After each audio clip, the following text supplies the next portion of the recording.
Hello guys, crazy updates వచ్చినాయి. ఒక్కొక్కళ్ళు మన బిగ్ బాస్ హౌస్లో పొద్దు నుంచి కడుపు మార్చుకునే ఉన్నారనుకోండి. ఎందుకంటే ఈసారి రేషన్ లేదు కదా.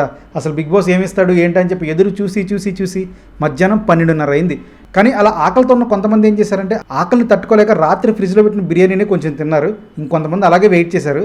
అంతసేపు ఆకలితో ఉన్న వాళ్ళకి చిన్న బియ్యపు కింద ఇచ్చినా సరే పరమ ప్రసాదంలా ఉంటుంది కదా. సేమ్ అలాగే బిగ్ బాస్ వాళ్ళ మీద దయతలిచి కొంత రేషన్ పంపించారు. ఆ రేషన్ చూసిన ఒక్కొక్కళ్ళు ఎగిరి గంతేశారు అంతే. దానిలో పాలు, పెరుగు, పంచదార, బంగాళదుంపలు, గుడ్లు అన్నీ ఉన్నాయి.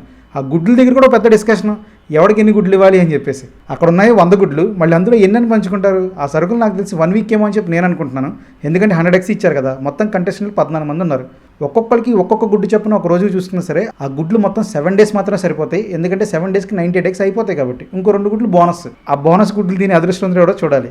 ఇదంతా పక్కన జరుగుతుంటే శేఖర్ భాష మాత్రం తన కుళ్ళు కామెడీతో ఒక్కొక్కరికి విరక్తి తెప్పిస్తున్నాడు. ఆఖరికి బాయిల్డ్ ఎగ్ మీద కూడా కామెడీ చేశాడు, అది కూడా పేలలేదు. ఒక్కొక్కరు తను తిట్టుకుంటేనే స్టిల్ దాన్ని ఎంజాయ్ చేస్తున్నారు. చూద్దాం ఇంక ఈరోజు ఏమేమి ట్విస్టులు ఉంటాయో. మీరు అప్డేట్లోనే ఉండండి, నేను మీకు అప్డేట్స్ ఇస్తూనే ఉంటాను.